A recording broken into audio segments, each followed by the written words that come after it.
Yo. Yo. Yo. Welcome to the 188th Wing Podcast, where you get your in-depth information about what's happening in your wing. I'm Master Sergeant Chauncey Reed, and today I'm here with an outstanding group of airmen to talk about fitness training, eating healthy, and why it's so important. Thank you all for coming on the show. Let's start with some introductions. I'm Master Sergeant Rachel Ponder. I am at the Base Comm unit, and I work as the Quality Assurance Manager. I am Staff Sergeant Leaneah Walter, and I am Public Health over at the 188 Medical and currently full-time with security. And I am Master Sergeant Caressa Corbit, and I'm the Recruiting Flight Chief.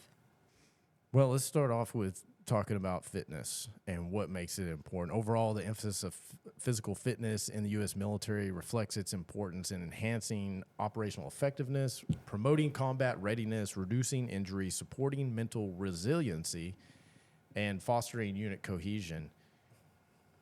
Oh, there's so much to talk about when it comes to fitness. I've been in for almost 19 years, and I've been fortunate enough to have passed all my fitness assessments, but there were a couple of years where I struggled with sit-ups and whatnot, and that's where I met Master Sergeant Ponder when I was working in my previous section in TMO and logistics, and she invited me to come and try out CrossFit, and I was like, what the heck, because everybody Googles what CrossFit is, and they're like, you always think, heck no, this is crazy. But then, they welcomed me, her and her husband, Dustin Ponder, welcomed me into their gym. Actually, it started out in their home gym back in 2012-ish? Yep. Yeah, so we've been doing CrossFit for a long time, but then after that I've been hooked. But since I've been doing CrossFit, all my fitness assessments have all been excellence. So, I know she can elaborate on that as well, because it definitely takes a lot. But it's my mental, it definitely helps with my mental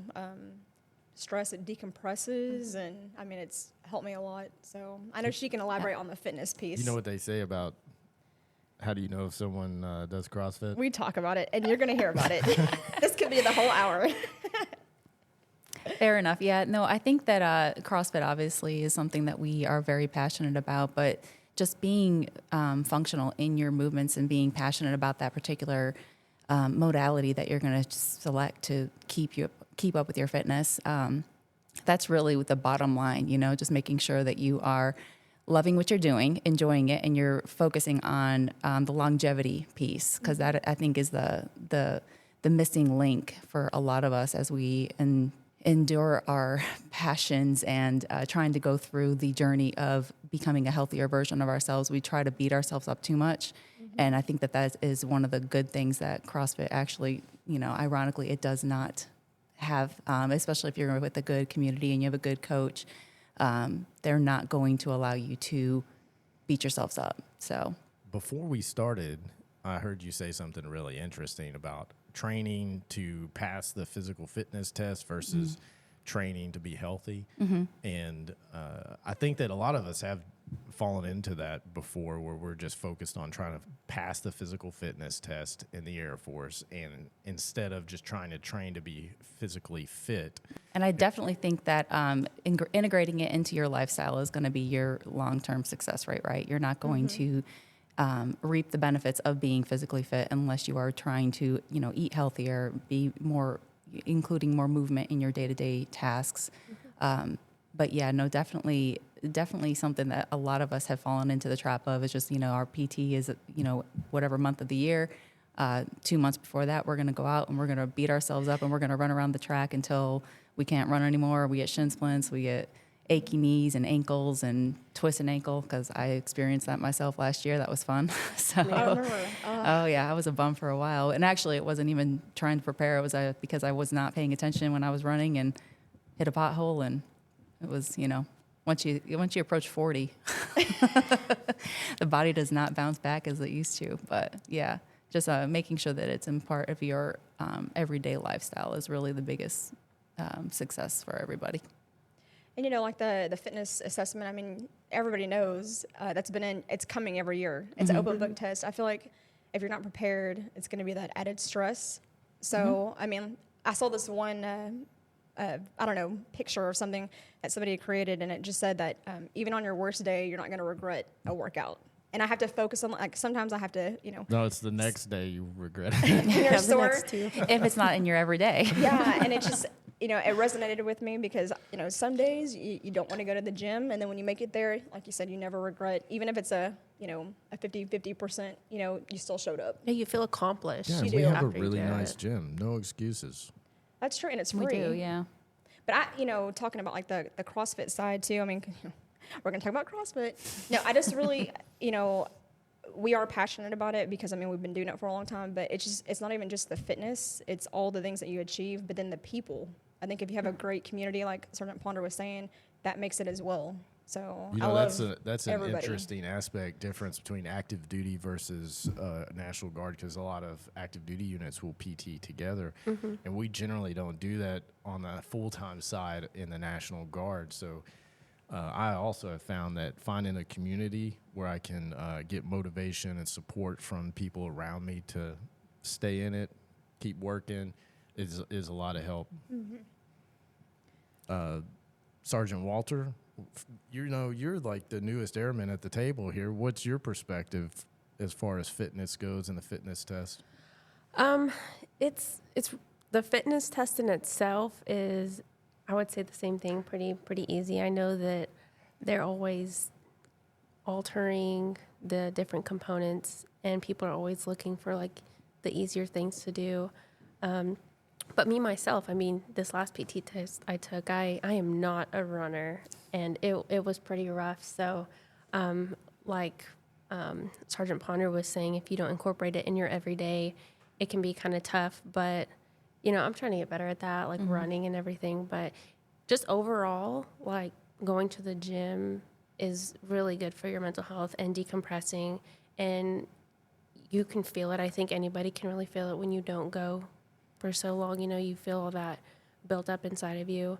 But I think having a group, because I don't do CrossFit, so it's kind of like when I get that, I don't really want to go, but knowing that afterwards I'll feel accomplished, that's kind of like my push to go, Yeah. But and don't overexert yourself, because I've definitely been there where you're trying to like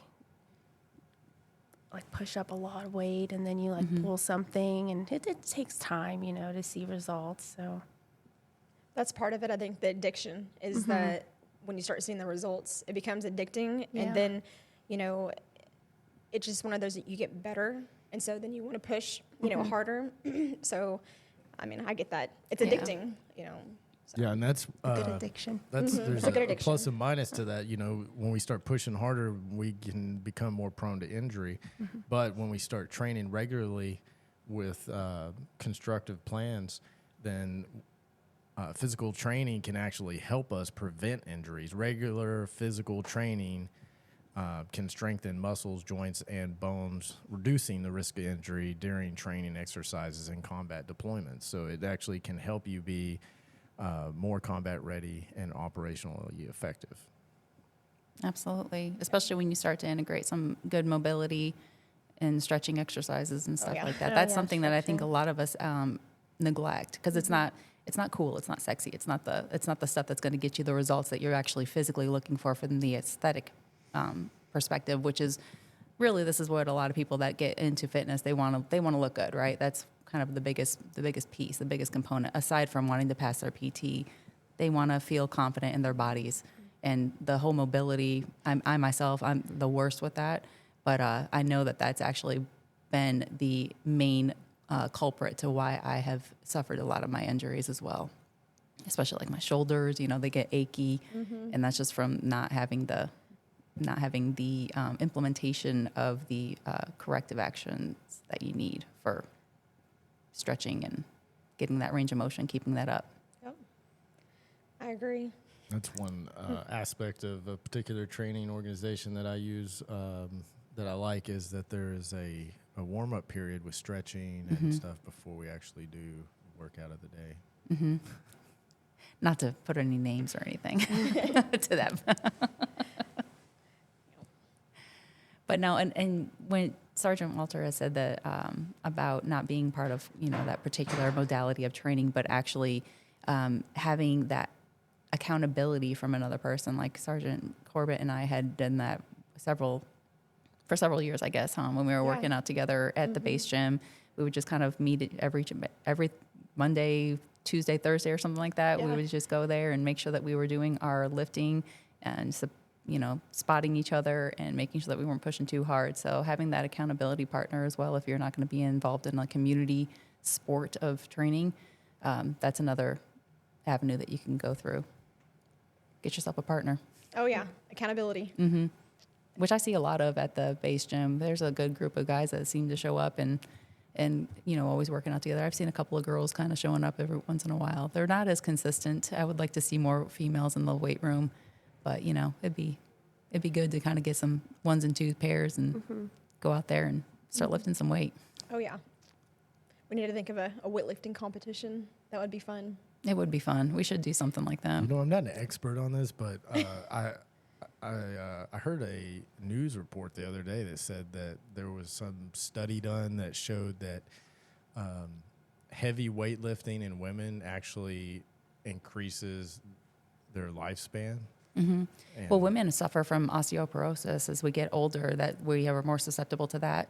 So the weightlifting, it increases their bone density, so you're not going to have that as much of a risk. So it lowers your risk of osteoporosis. But yeah, definitely makes you less frail and fragile, and can lift things by yourselves when you're 60, 70 years old, right? Mm-hmm.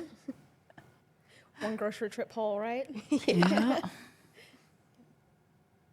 So where do you start?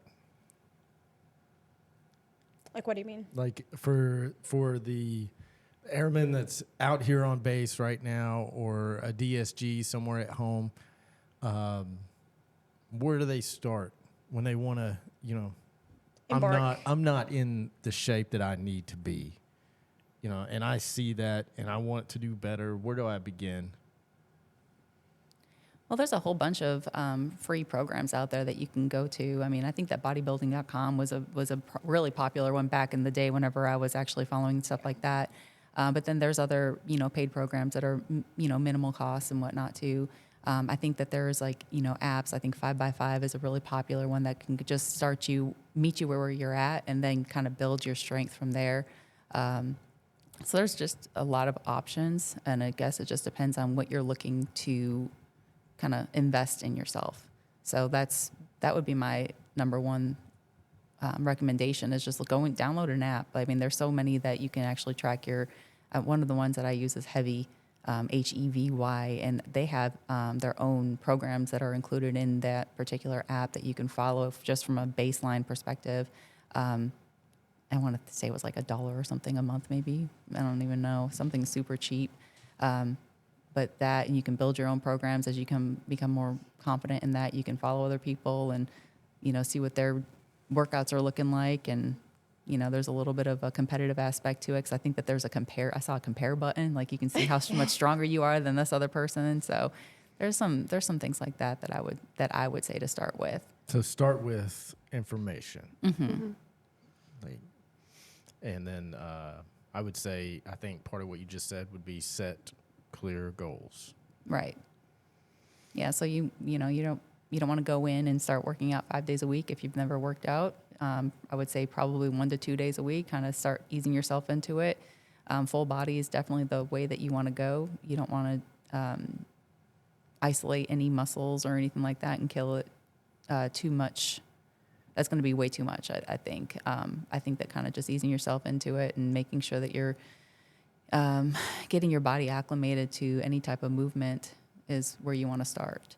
So you definitely need to understand your current physical fitness level. Correct. And start realistically. Mm-hmm. And we all should know that, right? We have to test every year. So if we're not passing our tests, then probably shouldn't go out and do a 5K. So that's not going to be me anyway.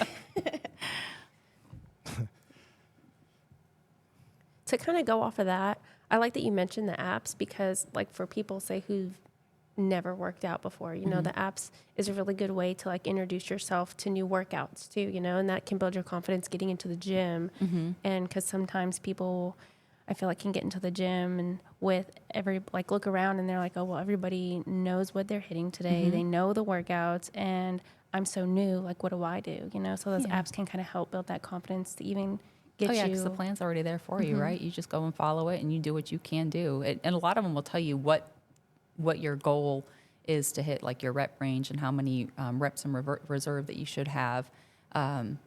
So that way you're not pushing yourself to failure, you know, just kind of building yourself and making sure that you're able to execute the plan as it's intended. Yeah, start slow and then progress gradually. Yep. You should begin your fitness program at a comfortable intensity level and then gradually increase the duration, frequency, and intensity as you feel like you can handle it, right? Listen to your body. 100%. Yeah. Yeah, I think I heard you say something about nutrition. Yeah, don't ask me. I mean, because I mentioned it. So we'll have Sergeant Ponder. Oh, yeah. But throw me under the bus. All right. Yeah, I mean, nutrition is obviously the foundational piece of anybody's fitness. And in my opinion, I'm really a huge advocate for eating healthy, whole foods, being the primary source of your food, of your diet. But yeah, and then I've been tracking macros for eons, it feels like. But, you know. Macros, yeah. So. Is that some kind of shells and cheese? I wish, right? No, Tell me what it is. Macros, it's just basically shortened for macronutrients, which is your protein, your carbohydrates, and your fats. The essential macronutrients that you need for sustenance of life, essentially. Now, I know that there's a lot of people that say, well, you don't really need carbs. Well, I mean, if you're actually working out, you probably do need carbs because there are different pathways that you utilize in your fitness. Carbs are going to be the primary energy source that you're going to be getting from. You're going to be really tired. Yes. Otherwise. Oh, yeah. Oh, but you can run on ketones. Yes, you can. Okay. Well, yes, you can. Now just go with that. If that's something, but no, in all seriousness, if you know, being keto is something that you definitely love to do, you love to eat animal fats and protein and, you know, fruits gross to you, then that by all means, then that's something that you should probably do. Just looking at something that's going to be, again, something that's sustainable for you. That's what you're always going to be looking for any type of, you know, whether it be a macro diet or a keto diet or Mediterranean, whatever it is. If it's something that you can see yourself doing for the rest of your life, then that is something that you should be looking into doing. So that's why I have been doing macros or tracking my macros for so many years. It's because something I can integrate it into my everyday life, and it's gotten to the point where, you know, I started in 2014. Is that when I started? I feel like it's probably before that. Maybe a little before that. But anyways, roughly it's been 10 years, maybe a little bit more of me just tracking every single day. So, I mean, obviously I do go on vacations and I do enjoy, you know, date nights with my husband and going out to, you know, football, basketball games where obviously I'm not going to be tracking at that point in time, but, you know, get back on the train and just keep on going. So, well, I'm interested in this. Let's dive a little deeper. Like, what does it mean for you? Like, starting your day out, how are you doing this? How are you tracking it? And like, what are you eating? How does that work? Okay. Well, so I actually, with our gym that we partnered up with a couple of different nutrition apps. One of them is called Avatar. And then the other one is MacroStack. So basically, it's just a preference of which one you want to have. The one that I primarily use is actually Avatar because it's for the sake of my husband and my son. My son actually started tracking his macros. He's a track athlete right now, so he's trying to make sure that he's eating enough, especially, like I said, carbs. It's going to be his number one friend to make sure that he is having enough energy for his new style of training. He's never done track before, so this is a new journey for him.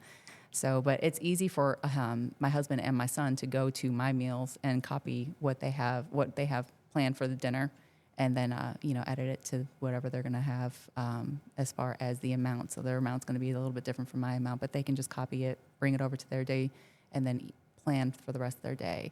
But as for me, whenever I wake up, I just pretty much have my day planned out for me to hit within my targets that I have assigned to me, whether it be a maintenance, fat loss, reverse diet, muscle gain, whatever they can accommodate all.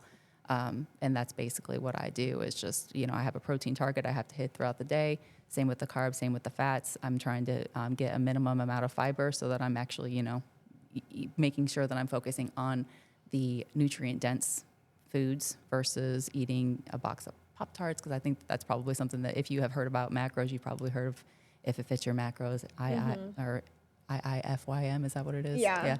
So, and then you see people like having pictures of them with their abs and their box of donuts and stuff, which is not, yeah, you can do that. Is it going to be the better option? No, it's not. So that's why I like to look at the other, like the whole picture of it is, hitting your nutrient targets as well. So where's cake fit into that? Cake fits in balance, right? Oh yeah. I mean, it does. But once I hit my minimums, like if I'm hitting my protein, and I hit my minimum fiber, which is usually about 25 to 35 grams, and I have some flexibility at the end of the day, I will definitely have some ice cream or some cake or whatever. So it's all about balance. And that's why I say if you're looking at any type of nutrition plan, it's got to be something that you can see yourself doing for the rest of your life. And I know some people will be like, well, it's just so tedious to count your macros and weigh everything. But you know what? After a couple of weeks of doing it, it is tedious for the very first couple of weeks. But then you get to a point where you can actually eyeball what your serving sizes are going to be. And it's so much easier to just execute. I think I can actually pretty much within a couple of grams scoop out 20 grams of peanut butter out of the thing and know exactly what I'm having just because I've been doing it for so long, right? So, I mean, you've gotten to the point where you can eyeball those things. But the same caveat, like if you were to kind of go with the eyeball guesstimation, you might see that spoon gets a little bit bigger and bigger as the months progress. And, if you see the scale going up or the waist measurement going up, then good idea to dial it back in and start tracking again. Yeah, so that's another, I think, a really important part of this is monitor your progress, right? How do you monitor your progress? What's the best options?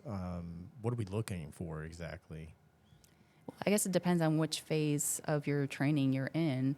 If you're in a fat loss, if you're trying to lose some weight to make your runs a little bit easier for you to pass your PT test, then I think that being in a fat loss is definitely going to be ideal for you. And how to track that, the scale's not always going to be the best thing, especially if you're trying to do some type of weight training. The scale might be going up or staying very consistent. But it's not always about losing weight. It's not. So what fat loss doesn't necessarily equate to weight loss, not all the time. But a good way to monitor that is one way is just taking pictures or, having that to compare from your previous month or whatever, which is another thing that I love about Avatar is that you actually can put in your pictures and it stores it for you. So you can compare your check-in to your previous check-ins. And then another great one is just having a simple tape measure because, numbers aren't going to lie right there, right? So if you're wanting to look at a number, then seeing that number around your waist go down, obviously it's going to be telling you that you're going in the right direction. If you're seeing that number not going down, going maybe up a little bit, then that's where you probably need to make some adjustments. But it's always about that. It's always about you're always constantly making adjustments.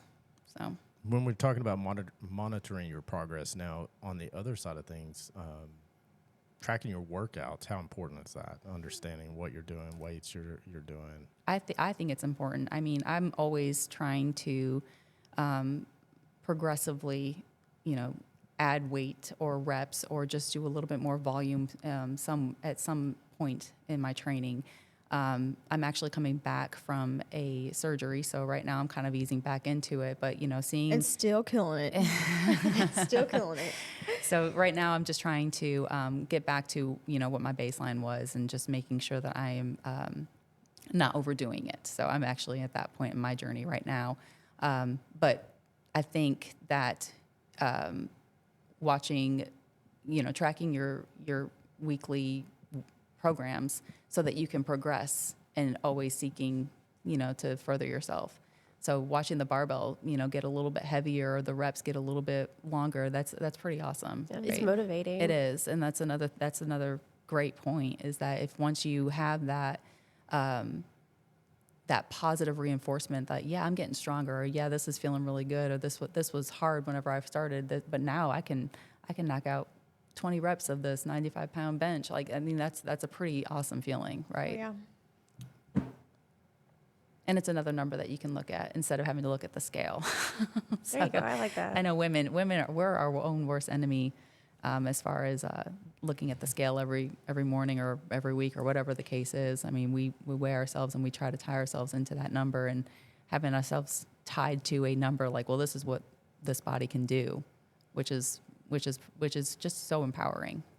I don't remember which one of you had mentioned it, but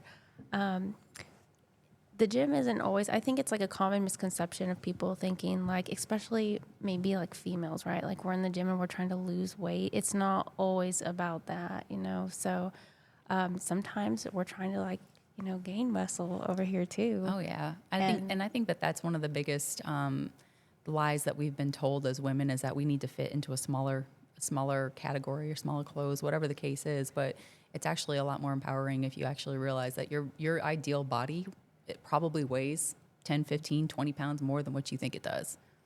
So, but yeah, I know it's for some women, it's just like, you know, I can't put on muscle. I can't do this, but you know, you gotta eat for that. Yeah, you gotta eat for it. And I hate that stigma yeah. too, where they're like, you know, women in the gym shouldn't, you know, you're gonna get bulky and manly. Yes. I hate that, because I mean, go ahead. I mean, I'm gonna outlift you any day. No, I'm just kidding. But you know, steroids. I know, right?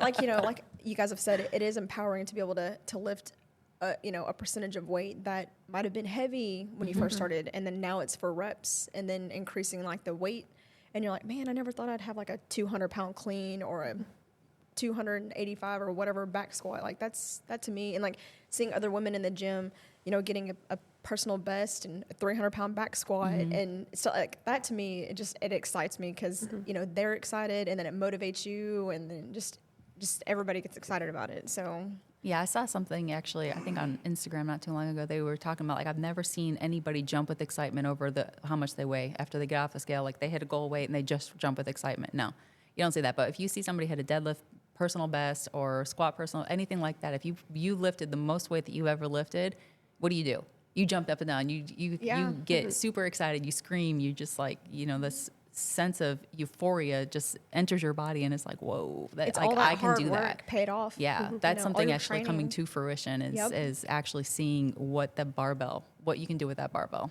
Yep, I agree. That's like the best part, you know, is getting better and then getting new PRs and just, you know, and then once you get that PR, and then maybe I can add 5 more pounds. And I swear, like the 5 pounds, like those 2.5-pound plates, they always get you. Oh, you yeah. know, always get you. It's a little bit humbling, right? They always get It definitely is. Might as well be 500 at that I'm point. I'm telling you. I think there's a little bit of misconception also that, like, you got to do a lot of cardio to be healthy or fit, and heavy weight training can actually burn a substantial amount of fat and also at the same time build lean muscle. Oh, yeah. Oh, yeah.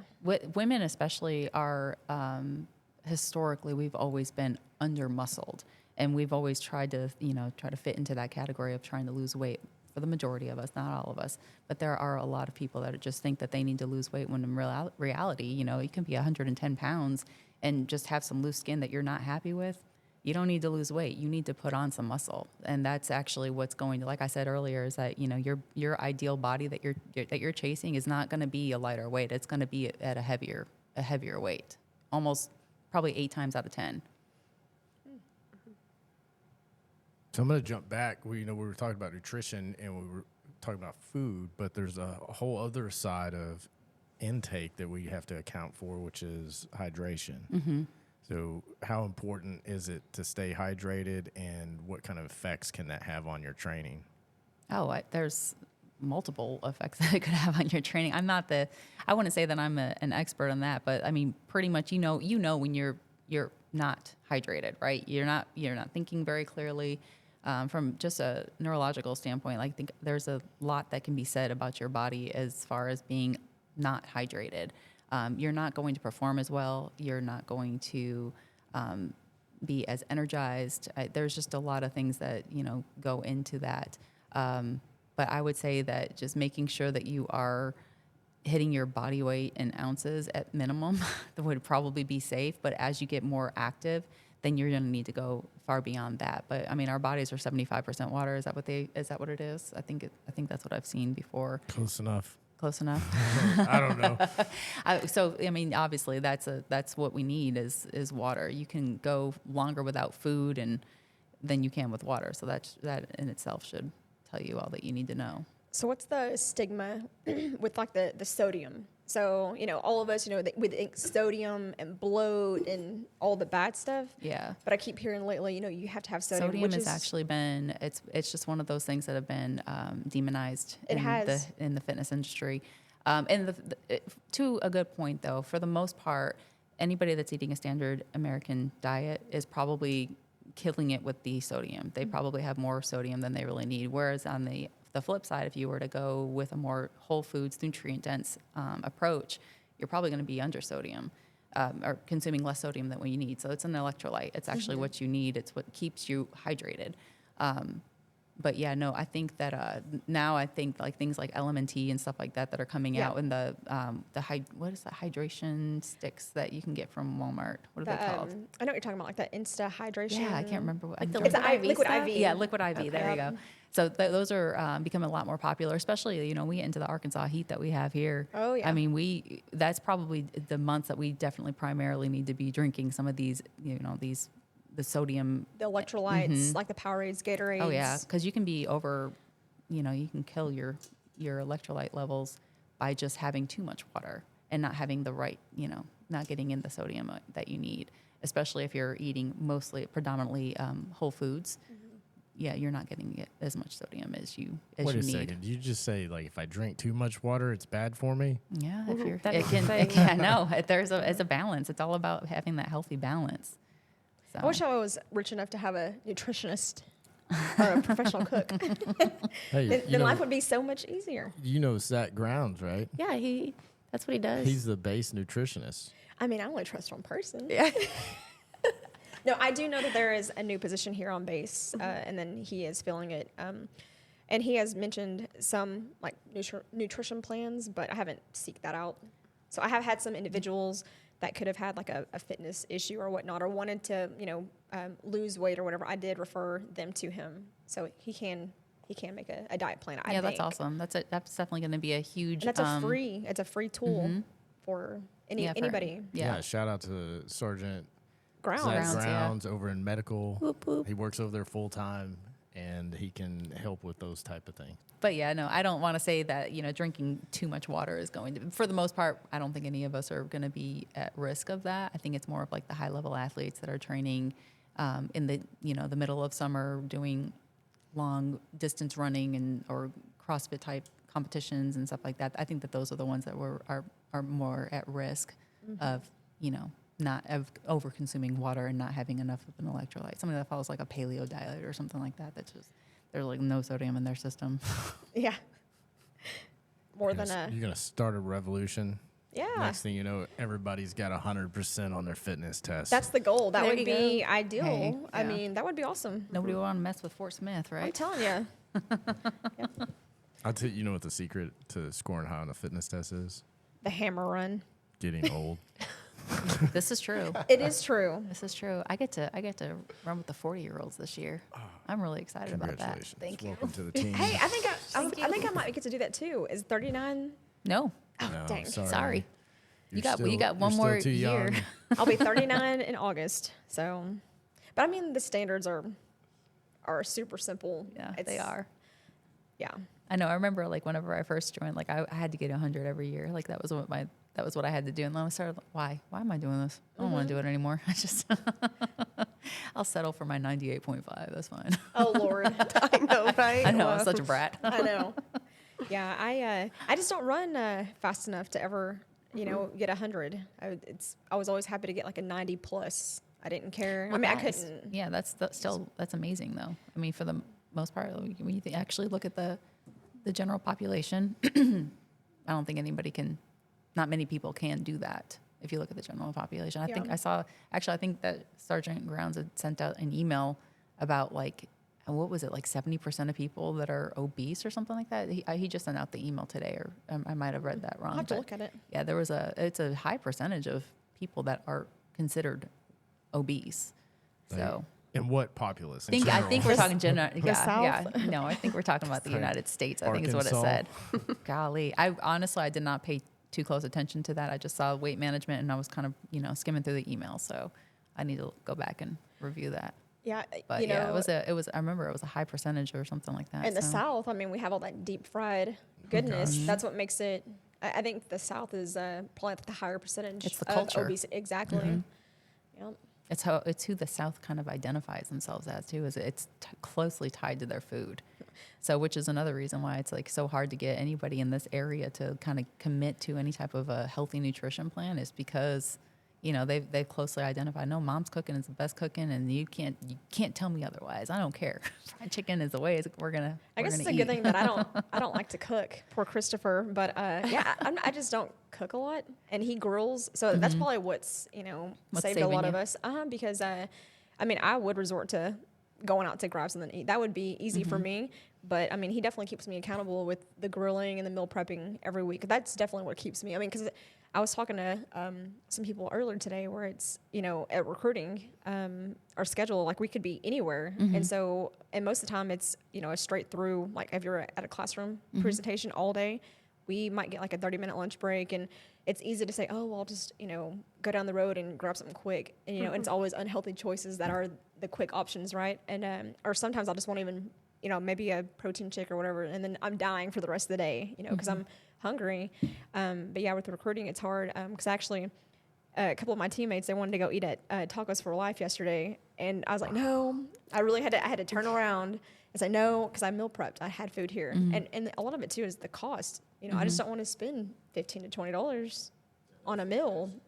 So, I mean, y'all are pointing out I think a very important aspect of this. I mean, like if you want to get serious about fitness, dieting, Yeah. And I don't mean like dieting as in not eating. I mean, but having a structured intake plan Absolutely. for food, meal prep is going to play a crucial role in that because life is just not convenient, and No. especially with our busy schedules in the Guard, or even if you're just a DSG and you work out on the economy here.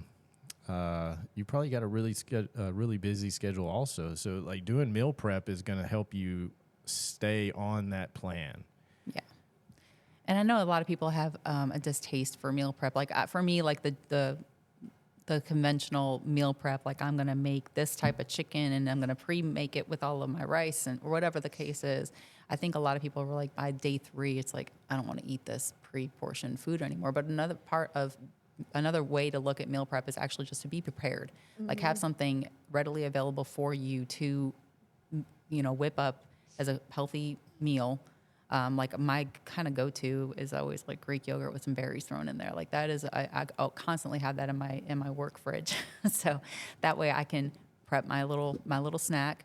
Or like even having sandwiches, like having tuna sandwich or whatever the case is, that you can have stuff that are prepared for you that you can make relatively fresh. That way you're not having to eat, 3-day-old food that's been in the refrigerator for the last, since you cooked it on Sunday, which that used to be me. Yeah. So we meal prep on Sunday and then we'll, portion it out for the week. And I used to be where I was like, day 3, like, yes, ew. tacos for life does sound good. Yeah. But now it's just a mindset. So I know it would have been hard for me. Because lunch yesterday was at 3:00. I set it on interview boards, and I would have loved to have had a bunch of tacos, but no, I stuck with the chicken and rice, and broccoli. And that's part of it is, sticking to your plan, knowing that there's going to be a benefit at the end of the day. Yep. So that, maybe you're not going to get that instant gratification of having the tacos for life, but you know what, you're on your path to your goal, whatever your goal is. And this is going to get you there faster than deviating from your plan. Yep. I agree. Yeah. Back in the day, like I said, like day 3 was like, I don't want to have this chicken and rice. But we have done it to where we do 2 different type of proteins. So we'll do like a taco, like turkey meat flavored, Yeah. And then we'll do grilled chicken or like a Instapot chicken and just flavor it differently. Like, that buffalo, that cracked chicken or whatever. Yeah. Oh, yeah. That's like a staple plus like rice and vegetable. And it's versatile it's- too. So yeah. something, that's And you can another do- trick is having a recipe or having a way to kind of bulk prep your proteins, because that's the hardest one to get in, right? Is the protein. Oh yeah. I mean, we're inundated with carbs and fats at easy. everywhere we go. You can run into any convenience store and find carbs and fats, but it's the protein that you're always lacking. So having something that you can, prepare ahead of time and have it on hand, so it's huge in your success rate. And the protein intake, I know that you can attest to this, is you need your body weight in protein as grams. That's always either your body weight or lean mass. So it just depends on, if you're a little overweight, then probably go with your lean mass. But if you're something, close to your goal weight, then just going with that. But yeah, that's an easy number to remember. Yeah. And it needs to, talking about protein intake, it needs to be spread out also, right? Your body can only process a certain amount. So there's been some studies that have come out that actually, I think that there's a max, I think of 30 grams or something like that, which is not, they're finding that it's not as accurate as what they had found previously. That all being said, though, that you do want to have even distribution, just because it's a little bit easier on your system, and the TEF of protein is a lot. The thermic effect of food, I think maybe that's what it is. Okay, so anyways, there's a higher TEF for protein, so it just takes more energy to digest it, and that's why they've kind of said that you should probably not have as big of a protein in one sitting, but as long as you're hitting it by the end of the day, I think that you're fine. So if you're gonna break it into 5-6 meals, then that's fine. But if you want to do it in 3 meals because of just your lifestyle doesn't support you to take a break and go eat, like I have the flexibility where I can sit down in my office and throw myself some Greek yogurt that's gonna get me to my snack goal of about 20 grams, versus where you're on the road all the time. You don't have that flexibility. You actually have to have it into 3 meals. There's not going to be a negative impact on, the way that you approach it versus the way that I approach it, as long as you're actually hitting your goal. The goal is to actually hit your protein targets at the end of the day, because that's going to give you the biggest benefit. That's actually under calories, protein is really where you need to be putting your primary focus on. Because that's going to help rebuild your muscle and, Yeah. and all that. Yeah. I'd like to point out also that there's a lot of resources for meal prep, like whether you're going to get food from someone else or just recipes, ideas, structures. There's a lot of resources out there online that can help with this kind of stuff to get you started, and then also to help you stick with it. Back to the beginning of the conversation about fitness and whatnot, whenever Sergeant Ponder had mentioned the apps that you can use, a lot of those apps incorporate a nutrition piece to it. So that will, recipes and stuff like that. So that will help It's people. come so far since I started many, many years ago. Like, the chicken and rice was what we did. It's a staple. Like yeah. back in the bodybuilding. early Oh, yeah. 2000s, there wasn't, The bro diet. Oh, yeah, that's apps. Christopher. Yeah. There weren't apps where you could get on and use that kind of stuff. So like now that there's so many recipes and ideas and things that you can do to mix it up, that it can be way easier to stay on that diet. Oh yeah, it keeps it more interesting. Like they've come out with all the food, like the air fryers, the Instant Pots, the Ninja Creamies. If you don't have a Ninja Creamy, then you need to get one. Those things I know. are I delicious. see all of her pictures and My posts, and I'm protein just ice cream. what Like is they that? legit taste so good. And I actually got Dustin. Dustin, my husband, he is not. He's not big on like chocolate and sweets and anything like that. So he loves like sherbets. But I've actually made I've perfected a pineapple sherbet protein recipe that he is. Yeah, he's like Is he craving it. request it? Yeah. Yeah, that and my crustless cheesecake Jello. He's requesting that too. But that's another one. Actually, it's cottage cheese and Jello. I'm not even kidding. Those are the 2 ingredients: your hot water, cottage cheese, and Jello. That's it. Hey, But man, simple. Yeah, very simple. There are so many, and another thing is like ChatGPT. That is like a great resource, believe it or not. You talk about like different resources. Like if you are just looking for something, I actually used it just to kind of see. I'm like, hey, I wonder if I can use a protein shake, like a ready to drink protein shake. Like what can I do with that to make it into like a pudding? And I did that. I did the sugar-free pudding, and I know. Wow, that's awesome. Mind blown. Yeah. So no, it was delicious. It was actually really, really good. It's basically like having a search engine that Yeah. without ads. Basically, yeah, it is Right. pretty great. Yeah, and I just want to talking about like a food plan. There's always that stigma of you can't like the eating. Like women don't need to like, or not even just women, just overeating or eating.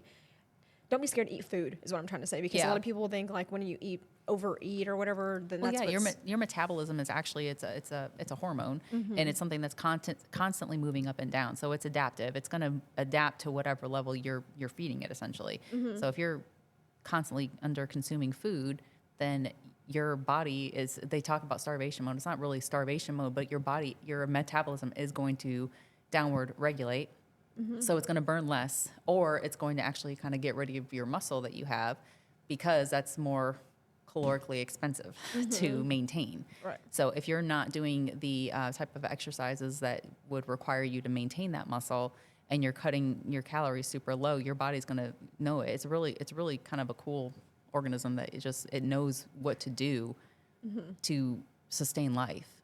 And your body doesn't necessarily need muscle if you're not using the muscle. Kind of like that whole if you don't use it, you lose it type of thing. That's really where kind of it comes from. So, but on the other side of the token, you can increase your intake, your caloric intake, and your metabolism will start to kind of increase as well. So it's just an ebb and flow basically of how you want to, what you're trying to do. And, it's a lot of trial and error, but you're never stuck with a broken metabolism, I guess is what I'm trying to get to. Like if you're, 140 pound consuming 1,500 calories, and you're seeing that you can't lose weight, you're obviously going to hit a bottom number where you actually cannot get any lower to sustain life. You're going to have to work to build that caloric intake and build your metabolism to a sustainable, like a 2,000, 2,200, whatever caloric intake, and then you'll have more to cut from.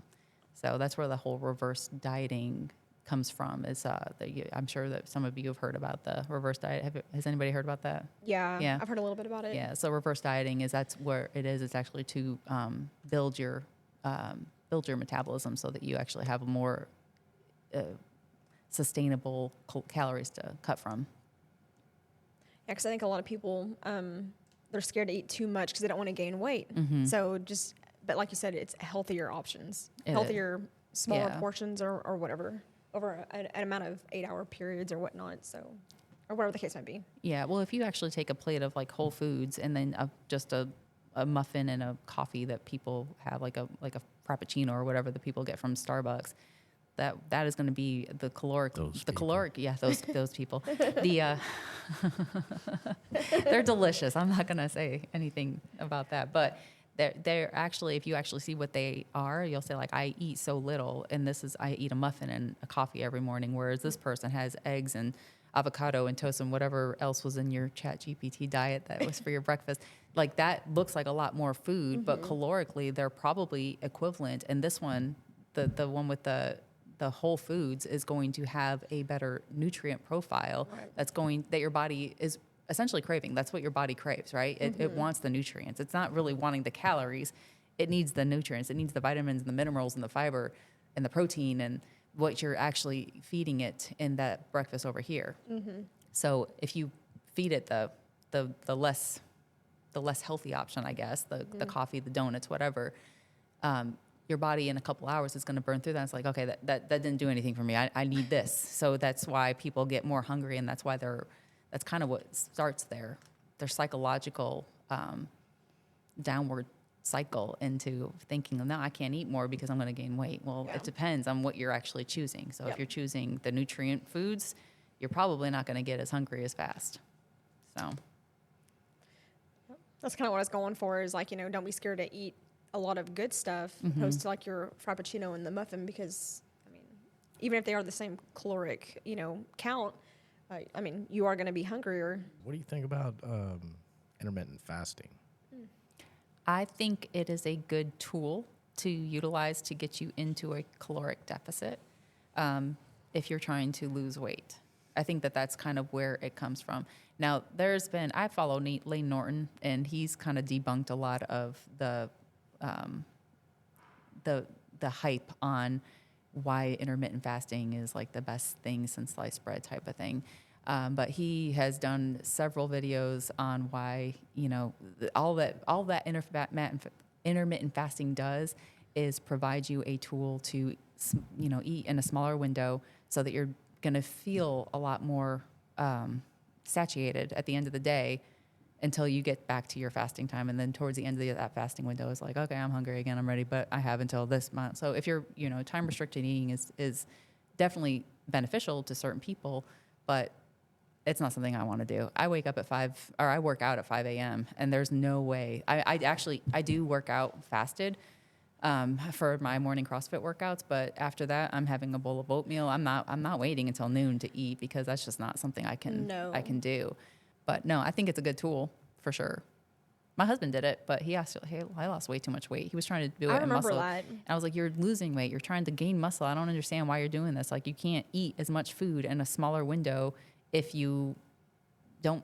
If you're just not going to be in a caloric surplus, which is what you need to be in if you want to gain muscle. So, well, to recap, kind of what we talked about, setting some clear goals for your fitness goals, assess your current fitness, choose fitness training that complements where you're at right now, and then start slow and progress gradually. And then you need to have a balanced workout plan. Establish a consistent routine. Diet's real important. Stay hydrated. And it's really important that you listen to your body. Pay attention to how your body feels during and after exercises, and listen to the signs of fatigue, discomfort, or pain. Because ultimately, we want to use fitness training to improve our fitness level, not to degrade our fitness level, right? Mm-hmm. What would you say is the most important thing to you about fitness? Well, that's probably going to be a very close tie between weight training and my nutrition. Weight training is a good way for me to decompress and, feel good about myself. But on the same side, like, if I'm not eating well, if I'm not fueling my body well, I'm not going to feel very good whenever I'm doing my weight training. So it's really a close tie between those two. Those are my two favorite components of fitness, just because I see how well they work together hand in hand. What about you, Caressa? I think, Sergeant Walter had mentioned, just consistency. But then another piece for me is just, we didn't really talk about this much, but don't compare yourself to everybody else. Just know that you're there for you, your mental release. I mean, use it for, use other people for motivation, but don't compare yourself. The whole outcome of, your fitness journey is to, motivate yourself and be a better version of yourself. Know why you're doing or having your fitness journey, and then just keep that same mindset and don't focus on what everybody else is doing. I think just showing up, that's probably for me right now the biggest part. Just showing up even when you don't want to, doing something, whether it's just walking or even just a light workout, keeping with it. What about you, Sergeant Reed? I'm flattered that you'd be interested. I think sleep is probably one of my greatest struggles, is that I need to make sure I get enough sleep so that I have the energy to train. And then second would be food. All of that kind of goes together in some level of a consistent plan. You can't have any consistency without knowing what it is you want to achieve. So what's your purpose? What's your direction? And where do you want to get to? I'm in it for just that functional fitness level. So yeah, I still got to pass a fitness test, but I train for fitness levels beyond that. So when I go and take a fitness test, it doesn't cripple me the rest of the day. Like, I don't feel like I'm going to be sick afterwards. I go, it's just another thing I have to do. I go and do it. And then I might also go work out at the end of the day also, because I'm training to a higher standard than that. I want to achieve more than that. I want to be healthy for a long period of time. I think also just setting an example. We didn't really talk about that though either. I know that you don't have kids, but for us that have kids, they see a healthy lifestyle, and and the end goal too is wanting to live, a healthy life, and see them get older and have a long life and a healthy life. And I think just setting, just like I said, just being a good example. I think that that's a really important aspect of, just having a positive contribution in society, is to raise our kids well. But every one of us at this table is an NCO, and we all have airmen at some point that we're going to have to mentor and set a good example for. We train for a good reason. We want to be mentally resilient. We want to be combat ready. We train to be more lethal airmen. And it's not just in being good at our job. It's not just in the professional development. It's also in how well we take care of ourselves, and that includes physical fitness. You got any last words of wisdom? Just find something that you actually enjoy doing, honestly, and whether it be from everything from your nutrition to your physical exercise. Find something that you enjoy doing, because if you don't enjoy it, then you're not going to do it. And that's really what kind of the secret, I guess, that you can say is to being successful in your fitness journey. That's it for this month's 188th Wing podcast. We'll have a new episode released each week of drill, so keep a lookout. Before we go, we'd like to remind our listeners that the products mentioned, views, and opinions expressed in this podcast are solely those of individuals involved and do not necessarily reflect endorsement or views of the U.S. Air Force as a whole. Thank you for listening. Join us next time.